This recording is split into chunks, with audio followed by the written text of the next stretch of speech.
Lucas capítulo 9, nós vamos ler o final do texto, que é o contexto imediato do capítulo 10, tá? O qual é o capítulo central dessa noite, que o Senhor tem para falar conosco.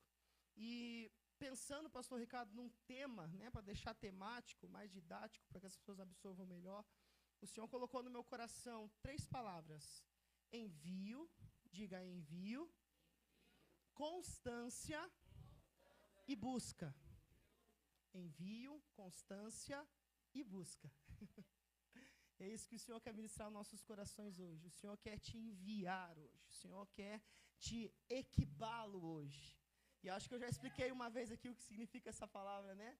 Equipá-lo, Jesus usou 2 vezes esse termo na palavra de Deus. Uma delas para expulsar demônio. Interessante, né? Ele expulsou os demônios, porque equibá-lo tem a ver com envio, mas também tem a ver com expulsar. É um envio, não um envio delicado, simplesmente vá, meu filho, eu estou pedindo. Não, é basicamente como a águia está ensinando o seu filhotinho a voar, né? Empurra para fora do ninho e fala, vai, se vira. E o equibalo é exatamente isso. Outra vez que Jesus usa é nesse contexto aqui de Lucas capítulo 10, Mateus capítulo 9, verso 38 em diante, também fala desse mesmo texto, que é a referência cruzada desse texto aqui. E Jesus envia, ele envia 70 discípulos. E ali a palavra é equibalo. Tanto que você vai ver no contexto ali que ele fala, ó, não levem bolsa, não levem sandália, não fiquem parando para conversar e cumprimentar ninguém, simplesmente vão. E Deus quer para mim e para você hoje exatamente isso, nos enviar. E não com ressalvas, não com justificativas ou desculpas, mas ir para não voltar mais. Realmente queimar as carroças, realmente cortar todo e qualquer laço, toda e qualquer ponte com aquilo que você era antes de Jesus. Assim como Jesus fez com os seus discípulos. E é interessante quando Pedro pensa que ele ainda é um pescador de peixes, e depois que ele nega Jesus 3 vezes, ele fala assim, eu vou pescar. Fique tranquilo, daqui a pouco eu vou ler o texto, tá? Ele fala assim, eu vou pescar. E ele leva ainda os demais junto com ele. E ele pensa assim, acabou para mim. Ele pensa que Jesus não queria mais sobre ele esta missão tão importante de ser um apóstolo de Jesus. Ele achou que o Senhor tinha desistido dele, que já não tinha mais solução, que não tinha mais o que fazer depois daquilo que ele fez com o Senhor Jesus. Mas o Senhor ainda tinha um propósito sobre a vida de Pedro. E quando ele vê Pedro pescando, ele fala a mesma coisa que ele falou quando ele teve o primeiro encontro com Pedro. Ele pergunta primeiro, tem peixe aí? Tem alimento aí? Essa pergunta é de duplo sentido. Se vamos ver a linguagem figurada aqui do texto, ele não está falando simplesmente de peixe para comer. Tanto que quando eles chegam na beirada da praia, Jesus está lá já com o peixe assadinho, Jesus já está lá com alimento ali para os discípulos. Ele não estava falando de um alimento físico. Não era disso que Jesus estava falando. Era de um alimento superior, era de um alimento espiritual. E ele deixar claro para os seus discípulos que eles não são mais pescadores de peixes. Ele diz para os discípulos, olha, joguem a rede do outro lado. Basicamente dizendo assim, ó, vocês não são mais pescadores de peixes. Por que vocês insistem em jogar a rede para pescar peixes quando eu chamei vocês para pescar homens? Ele fala, faz o seguinte, para de fazer o que você acha que deve fazer e faz o que eu te mandei fazer. Joga a rede para o outro lado. Muda a rota, conversão, arrependimento tem a ver com isso. Mudar de rota. E talvez hoje você chegou aqui e você está pescando peixe. Talvez você está tentando acumular e ajuntar nessa terra tesouros, dizendo assim, não, eu preciso ter a minha segurança, eu preciso estar seguro nos meus bens. E o Senhor diz para você, você não é pescador de peixe. Pare de buscar as coisas deste mundo. Você não é daqui.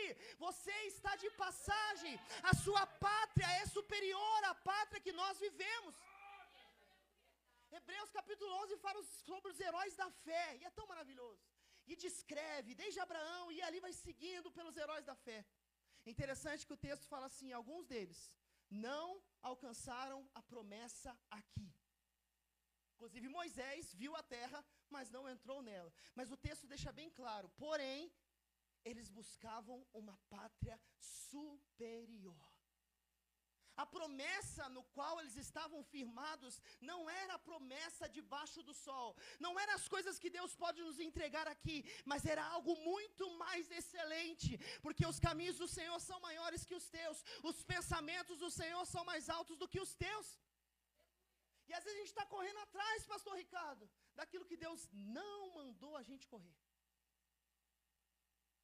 Mateus capítulo 6 fala sobre as preocupações dessa vida. E diz que aquele que é gentil, ali está falando sobre aquele que não teme a Deus e não conhece a Deus. O gentil vive preocupado com as coisas dessa terra. E ele está sempre se perguntando, o que eu vou comer? O que eu vou vestir? O que vai acontecer comigo? O texto deixa bem claro, vocês não são assim. Mateus capítulo 6, verso 33 diz, mas buscai em primeiro lugar o reino de Deus e a sua justiça, e todas as demais coisas os serão acrescentadas. E você vai entender por que eu estou falando isso. Vamos lá para o texto. Lucas, capítulo de número 9. E eu ali em casa, pastor Ricardo, dando uma lida no texto, né? O pastor me passou um texto específico dessa vez. Eu falei, e minha esposa ela já brincou comigo e falou assim, amor, ele te deu um tema. Fica no tema. Porque eu já venho em uma linha de ministrações aí nesses últimos dias, e já tem algo queimando no meu coração. E aí eu falei assim, tá bom, amor, então eu vou pro tema, né? E eu fui ler o texto e tal. Quando eu falei, deixa eu ver o contexto imediato para entender melhor, eu falei, é aquilo que Deus já está falando. Falei, glória a Deus, então vamos nessa, vamos para aquilo que o Senhor tem para trazer aos nossos corações. Nós vamos ler o verso 54 em diante.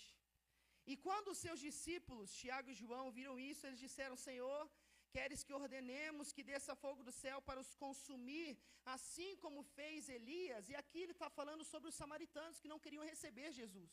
Tá? Era essa a discussão, e ali os discípulos já ficaram brabinhos, né? Falaram assim, ó, manda fogo e queima tudo. Mas, tudo bem, né? Mas, voltando-se, repreendeu-os e disse, não sabeis de que tipo de espírito sois vós? Porque o Filho do Homem não veio para destruir a vida dos homens, mas para salvá-la. E eles foram para outra aldeia. E aconteceu que, indo eles pelo caminho, um certo homem lhe disse, Senhor, eu desejo te seguir para onde quer que tu fores. Interessante que não tem como ludibriar Jesus, né? Não são palavras bonitas que enganam a Jesus. Não são coisas que nós fazemos de maneira teatral para tentar enganar Jesus. Não tem como. Jesus já sondou o coração desse homem na pergunta dele. E olha o que Jesus fala no verso seguinte. Porque o filho... Aqui, mais pra frente. As raposas têm tocas, e as aves do céu têm ninho, mas o Filho do Homem não tem onde reclinar a cabeça. Jesus já deixou bem claro, você quer me seguir? Ok, tá tudo bem, mas eu não tenho nem onde dormir. Interessante, né? Eu imagino a cara de surpresa desse que queria seguir Jesus, mas o texto continua, olha que interessante. E ele disse a outro, segue-me, mas ele disse, Senhor, permite-me primeiro enterrar o meu pai. Jesus logo responde, deixa que os mortos enterrem os seus mortos. Vai tu e prega o reino de Deus. E outro também disse, Senhor, eu desejo te seguir. Eu tenho vontade de seguir o Senhor, mas deixa que primeiro eu me despeça dos que estão na minha casa. E Jesus disse, nenhum homem, tendo posto a mão no arado e olhando para trás, é apto para o reino de Deus. Você vê que há aqui uma certa linha, uma sequência lógica nessas interrogações que estão sendo feitas. As pessoas então, estão inventando desculpas. E quanto nós fazemos isso? Jesus constantemente tem dito, eu quero te enviar, eu quero usar você, eu quero através da sua vida ganhar pessoas, porque essa é a missão da igreja. O tema está ali, na fotinho que estava ali, era comissionados. Eu e você estamos debaixo de uma missão, você entende isso? Mateus capítulo 28, verso 19, diz, portanto, ide. Prego o evangelho a toda criatura, ensinando-vos a obedecer a tudo quanto vos tenho ordenado, e eis que estou convosco todos os dias até a consumação dos séculos. A última coisa, uma das últimas coisas que Jesus disse, antes de ser levado para o céu, foi: vocês não estão aqui de passagem, há uma missão sobre vocês. Então, nós precisamos entender isso como primazia nas nossas vidas. A missão é aquilo que nós temos de mais importante para fazer aqui. E a palavra diz que um bom soldado, ele não se envolve em negócios da vida civil, porque o seu propósito é agradar aquele que o recrutou para a guerra. Qual é o teu objetivo? Agradar aquele que te recrutou ou ser agradado por aquele que te recrutou? Eu sei que essa é uma mensagem um pouco incômoda de se ouvir, mas nós vivemos um período tão complicado. Nós vivemos aquilo que nós chamamos de pós-modernidade. A era da tecnologia, onde nós temos tudo. Cadê meu celular? Está por aqui. Ao acesso dos nossos dedos. Qualquer informação que você quiser, você abre o seu chat GPT ou qualquer outro inteligência artificial, você pergunta e a informação está ali, fácil para você. Mas a grande quantidade de tecnologia nos tornou preguiçosos. Olha para alguém que está aí perto de você e fala assim: deixa de ser preguiçoso. Sabe por quê? Porque a gente trata a preguiça como algo bobo, inofensivo. Quem nunca ouviu do outro falando assim: olha, eu ia fazer tal coisa, mas me deu uma preguiça. Quem nunca disse isso, né? Que atire a primeira pedra. E a gente ri, a gente acha engraçado, e de certa forma mas a questão é que a preguiça é uma das coisas mais nocivas que atinge as nossas vidas nesse século que nós vivemos. Sabe por que a preguiça é tão terrível?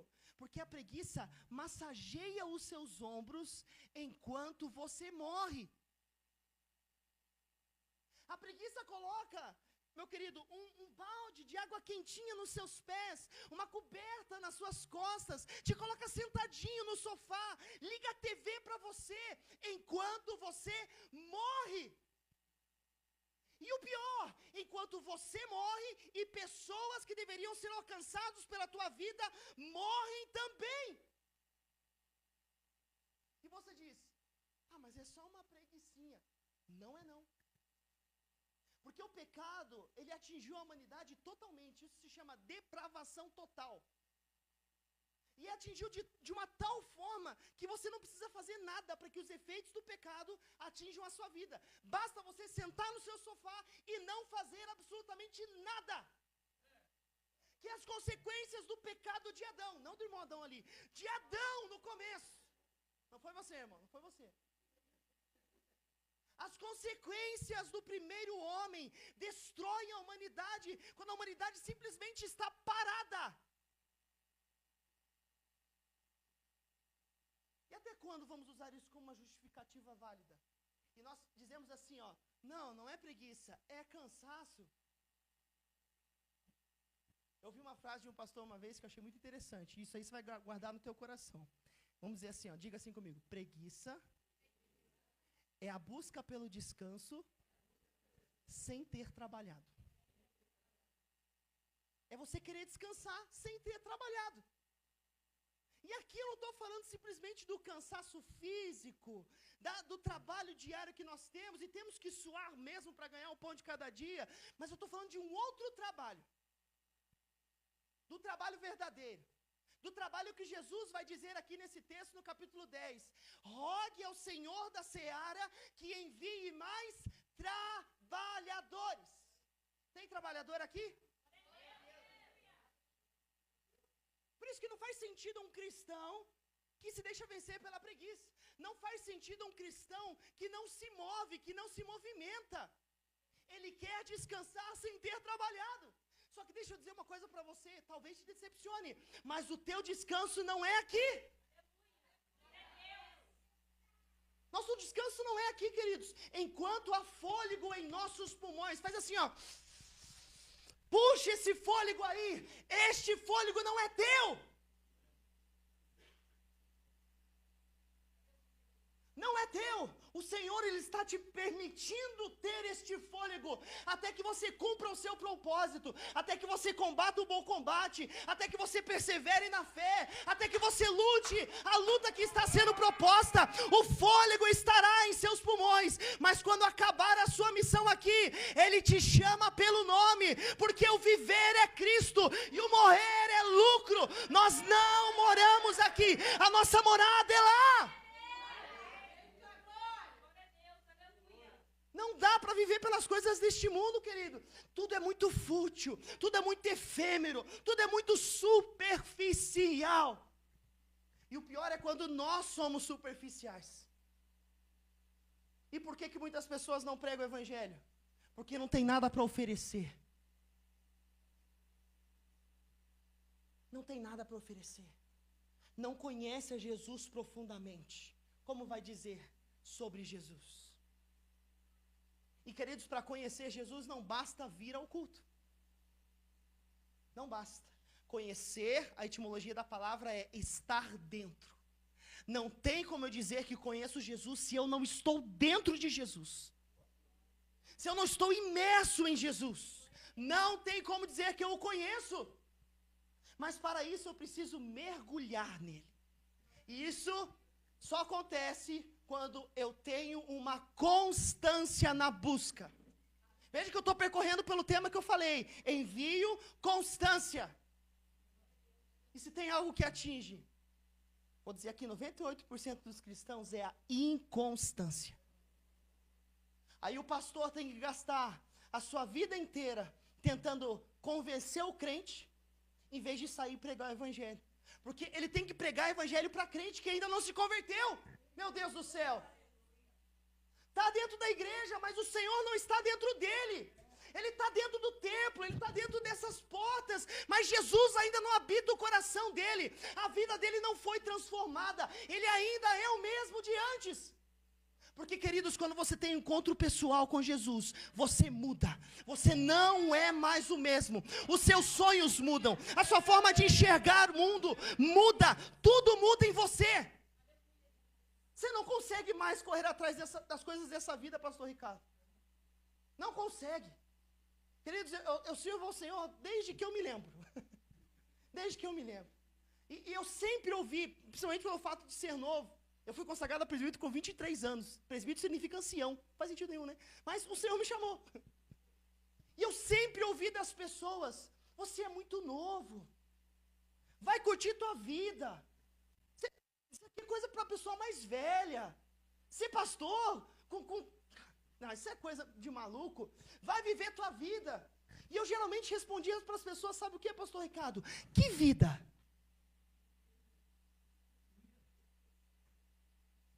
Não existe vida fora de Cristo. Jovem, adolescente, você que está aqui, não tem vida fora de Jesus. Ele disse: eu sou o caminho, eu sou a verdade, eu sou a vida. Ninguém vem ao Pai a não ser por mim. Portanto, todas as outras coisas perdem o seu encanto quando se comparado ao conhecimento do Senhor Jesus. O apóstolo Paulo fala assim, ó: se alguém tem do que se vangloriar, eu muito mais. Circuncidado no 8º dia de vida. Em relação à lei, eu era fariseu, eu era o melhor dos fariseus. Mas eu conheci Jesus. E ele fala que quando ele conheceu Jesus, todas as coisas foram consideradas esterco. Se comparado ao conhecimento de Cristo Jesus, todo o resto já não vale mais nada. Paulo entendeu isso. Por isso que na continuação desse texto ele fala assim: portanto, esquecendo das coisas que para trás ficam, eu avanço em direção ao alvo. E todos aqueles que são maduros na fé pensam dessa forma: a minha antiga vida, que nem vida era, ficou lá para trás. Eu estou olhando para Jesus, estou caminhando na direção dele. Nada vai me parar até eu completar a missão que ele me deu. O que te move, o que te faz levantar da cama toda manhã? Se não for anunciar o evangelho, se não for revelar a glória de Deus, você está perdendo tempo. Está perdendo tempo. Porque Eclesiastes vai dizer que todas as coisas desse mundo são rével. O que é isso, pastor? névoa, neblina. Você pode até enxergar a neblina, mas ela se esvai entre os seus dedos. Você não consegue segurar a neblina. Ela não tem consistência. Portanto, todas as coisas debaixo do sol, todas as coisas desta vida, não tem consistência em si mesmo. Por isso Jesus diz em Mateus capítulo 7, aquele que ouve as minhas palavras e não as pratica, é comparado a um homem que construiu a sua casa sobre a areia. É uma base que não é sólida, é uma base que qualquer vento derruba a casa, mas aquele que ouve e pratica é um sábio homem que construiu a sua casa sobre a rocha. A rocha é Jesus Cristo. Portanto, não construa a sua vida sobre as coisas dessa terra, porque tudo é neblina, bolha de sabão. Qualquer vento estoura. Mas se você está firmado em Jesus, queridos, pode vir ventos, pode vir tempestades, podem bater contra a casa não vai cair. Onde está firmada a sua vida? A quem você tem buscado? Não viva a superficialidade desse século, queridos. As pessoas não se aprofundam em mais nada, pastor Ricardo. Até aqueles que bravamente, defendem os seus ideais, e a gente está num período de crise política, então há espectros políticos que estão discutindo o tempo todo. E os seus defensores mal sabem pelo que estão brigando. E há crente que pensa que simplesmente seguir uma linha ideológica política é como seguir a Jesus. Não é. Não é. Deixa eu dizer uma coisa para você, eu sempre vou votar a favor daquilo que é conservador, ok? Porque eu sou cristão, mas o conservadorismo não é o cristianismo. O cristianismo é superior ao conservadorismo. Ele está muito acima disso. Jesus é muito maior do que o espectro político. Jesus é muito maior do que filosofia. Jesus é muito mais do que ideologias. Jesus está acima. Mas as pessoas não sabem. Por quê? Porque não conhecem. Por quê? Porque não se aprofundam. Por quê? Porque tem preguiça.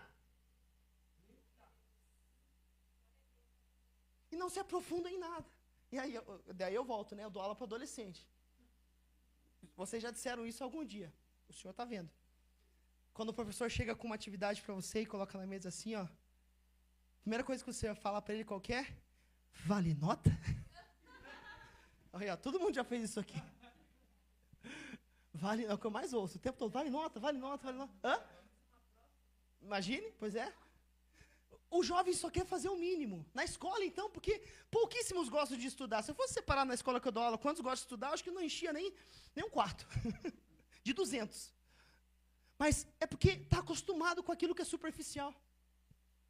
Está acostumado com aquilo que é superficial. E fala assim, não, se não tiver alguma coisa imediata que me recompense como uma nota para eu passar de ano, então nem vou fazer.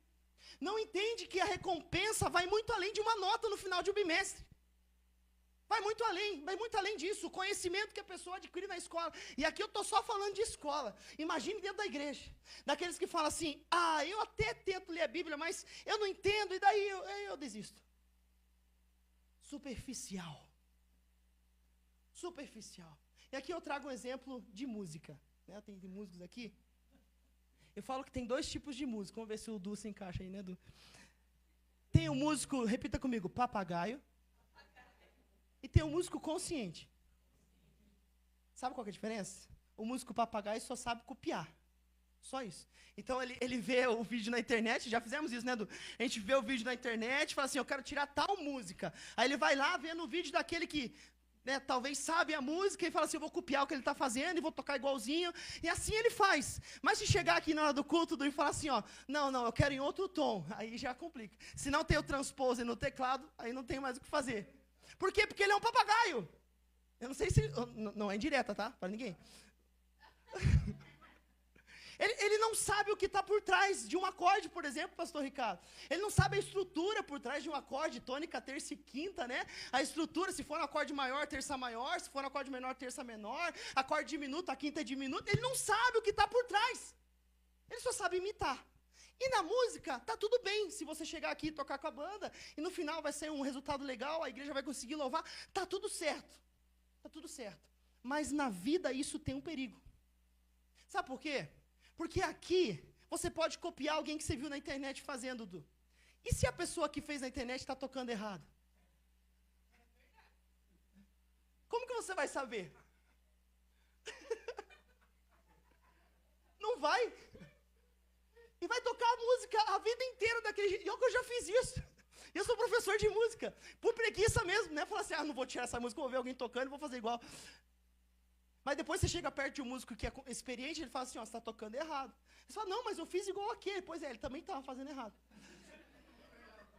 Aí você está pensando, nossa, é aula de música, o que tem a ver com a minha vida? Tem tudo a ver com a tua vida. Você precisa ir para a fonte. Não dá para viver a tua vida copiando os outros.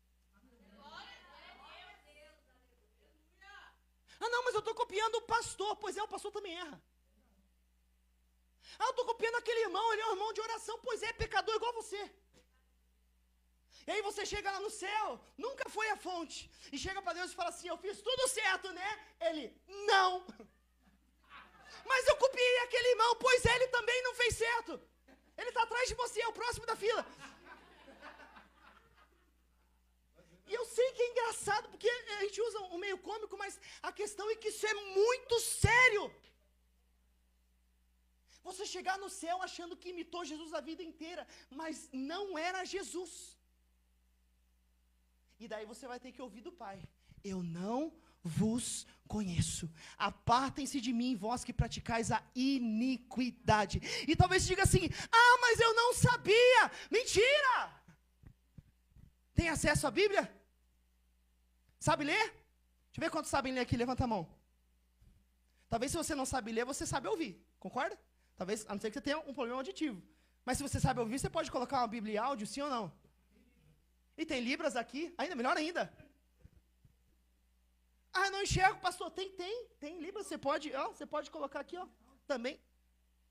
Mas eu não entendo. Lê uma vez. Não entendi? Lê de novo.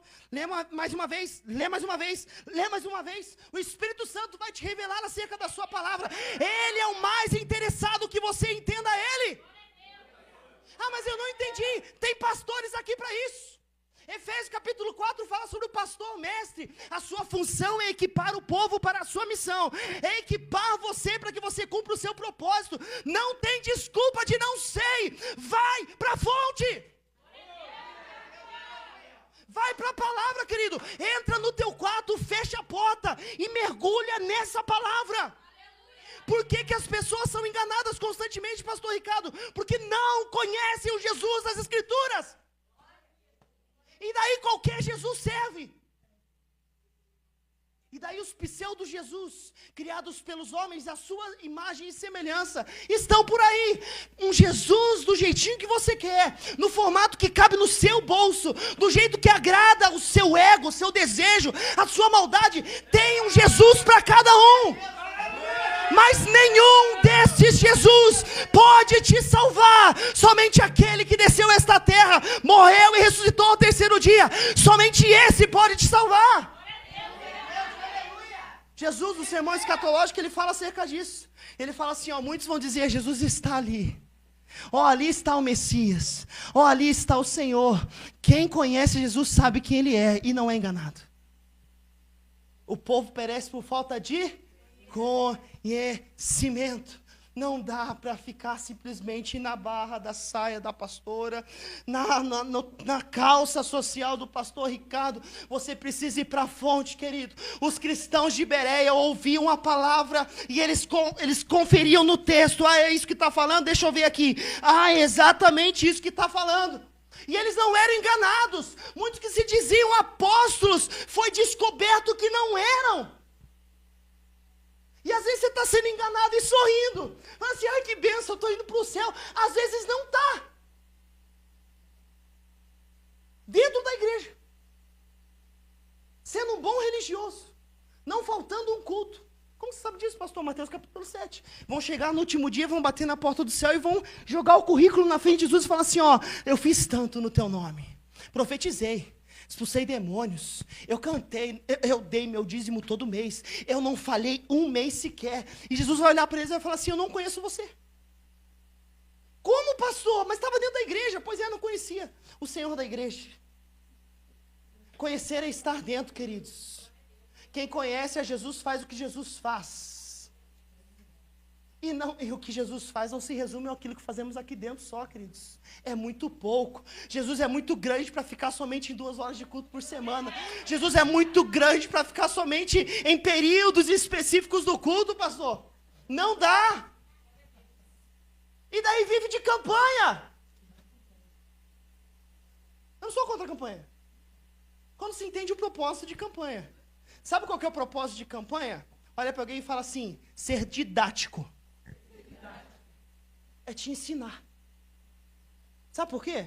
Tem uma campanha de oração, por exemplo, pastor. Vamos fazer uma campanha de oração aí. Igual lá na igreja a gente tem a campanha pelas madrugadas de oração. Qual que é o propósito da campanha de oração? Te incentivar, junto com a igreja, todos num propósito só, a buscar mais de Deus. É uma maneira de te ensinar a fazer isso. Você se força a isso, porque tem outras pessoas fazendo também. Então você faz junto com elas. Mas olha que interessante. Quando acaba a campanha, não é para acabar a oração. Continua-se a busca pelo Senhor. Veja, é um meio de ensinar para que você continue. Só que tem pessoas que só vivem de campanhas. Elas não continuam depois. Não buscam mais a Deus depois. Isso é muito sério, queridos. É muito sério. Porque para cada dia tem o seu alimento. Para cada dia tem o seu maná. Está entendendo a referência? Vou explicar para você. O povo pediu pão. Deus falou, então vou mandar o maná do céu. Mas tinha uma regra específica. Você vai ter que sair todos os dias, de manhã da sua casa, e vai ter que ir lá buscar o maná.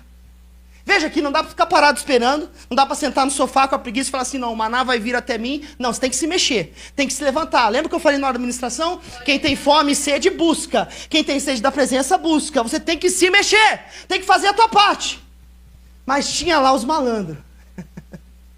Tinha lá os espertão, sempre tem, né? Os que acham que podem enganar Deus. Ai, ai, Deus dá risada. E eles diziam assim, sabe o que eu vou fazer? Eu sou mais esperto. Eu tenho time. Eu vou fazer o seguinte, vou pegar para hoje e para amanhã também. E vou trazer para minha casa. Porque daí amanhã eu posso, com a minha preguicinha, ficar sentado na minha cama ou no meu sofá. E eu não preciso sair de casa para buscar o alimento. E assim eles fizeram. Trouxeram o alimento para dentro de casa e falaram assim, agora amanhã a gente tá tranquilo. O que aconteceu no outro dia? O maná estava podre. Estava podre. Porque para cada dia o Senhor tinha um alimento. Mas também era um meio didático de Deus ensinar. Você precisa todos os dias ir atrás do maná para aquele dia. Por isso que não é sábio dizer que os dias passados foram melhores do que os dias de hoje, queridos. Não é sábio ficar vivendo de saudosismo. Ah, eu já fiz muito. Ah, eu já fiz muito. Ah, lá atrás eu orava. Ah, lá atrás eu jejuava. Queridos, não é sábio viver dessa forma. Porque a cada dia você tem que buscar a presença do Senhor. O que foi lá, ficou lá. Para aquele tempo. Não serve mais para hoje. Por isso que nós temos que ter diligência. Envio, constância. Qual que é a última palavra que o pastor falou? Vamos ver se você lembra. Você está ligado? Envio, constância e busca. Obrigado, irmã. Está atento, ó. Adolescente ainda, poxa vida. Que benção, que Deus te abençoe. E busca. Esse texto de Mateus capítulo 10, eu quero que você leia ele na sua casa depois. Ele é dividido em 3 partes. Primeiro, o envio dos 70 discípulos. Depois, a parábola do bom samaritano, mostrando que o Senhor quer salvar a todos. E por último, Marta e Maria. Uma que estava muito atarefada, preocupada com as coisas, mas esquecendo daquilo que é mais importante. Você já foi enviado pelo Senhor. Quem é discípulo de Jesus aqui? Amém? Você já foi enviado pelo Senhor, você já está debaixo dessa comissão. O Senhor te anima hoje, seja constante naquilo que eu te mandei fazer. Você não é pescador de peixe. Olha para alguém que está perto de você e fala assim, você não é pescador de peixe. Para de correr atrás daquilo que não é pão. Para de correr atrás daquilo que não é pão. Aquilo que não é alimento verdadeiro. Para. E queridos, busque ao Senhor.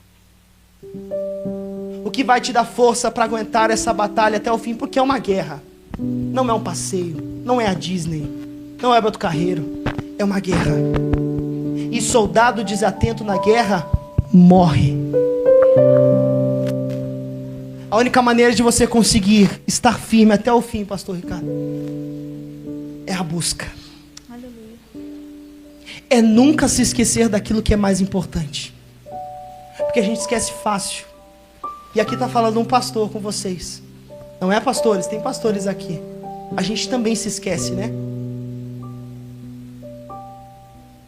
A gente também tem que ser lembrado pelo Espírito Santo constantemente. Ei, eu sei que você tem aquele trabalho lá na igreja, eu sei que você tem aquele compromisso de visitar aquele irmão, eu sei que você tem que dar aquele seminário, você tem que dar aquele curso, mas não esqueça o que é mais importante, a minha presença. Porque de que vale ganhar o mundo inteiro e perder a sua própria alma? Cuida de ti mesmo, do teu ensino, cuida de ti. Ah, mas eu sou líder, cuida. Ah, mas eu sou ministro de louvor, cuida. Aquele que pensa que está de pé, cuide para que não caia. Se coloque de pé no seu lugar, eu quero orar por você. O Senhor só traz essa palavra porque Ele te ama, amém? 2 Pedro capítulo 3 fala que a paciência do Senhor é uma oportunidade. É uma oportunidade para que você faça o que é certo, enquanto é tempo. Mas deixa eu dizer algo para você. E eu já estou encerrando, pastor Ricardo. Até a paciência de Deus tem limite. Como isso, pastor? Heresia? Não, vai ler a Bíblia. A Sodoma e Gomorra, Deus não mandou Jonas. Não mandou Jonas. Ele simplesmente mandou os anjos para destruir com tudo. Por quê? Porque a paciência de Deus tem limite. Para Nínive, Ele manda Jonas. Talvez eu seja um Jonas aqui hoje. Talvez o pastor Ricardo, todos os cultos sejam Jonas dizendo para você, aí, dá tempo ainda. A paciência do Senhor é uma oportunidade para que você se arrependa. Para Saul, Deus deu 2 chances. Saul fez aquilo que Deus não mandou ele fazer. Tentou se colocar na posição de sacerdote para agradar as pessoas. Pegou despojos de batalha e depois disse que era para sacrificar ao Senhor, e Deus nunca mandou ele fazer isso. E sabe o que Deus fez com Saul? O rejeitou. Saul reinou 40 anos. Provavelmente no 2º ou 3º ano do reinado dele, pastor Ricardo, ele já foi rejeitado. Imagine só, reinar 38 anos, 37 anos, sendo rejeitado por Deus. Isso foi tão terrível que ele vivia possesso por demônios. E Davi tinha que ir lá tocar sua harpa para expulsar os demônios de Saul. Saul viveu o restante da sua vida rejeitado por Deus. Último exemplo que eu dou: Eli e seus filhos. Antes que a lâmpada de Deus se apagasse, é o que diz lá em 2 Samuel, em 1 Samuel capítulo 3. Antes que a lâmpada de Deus se apagasse, Deus chamou Samuel. Eles tinham findado um período de 380 anos de juízes. Depois que Moisés disse assim, ó, eu e minha casa serviremos ao Senhor. E o povo disse, nós também serviremos.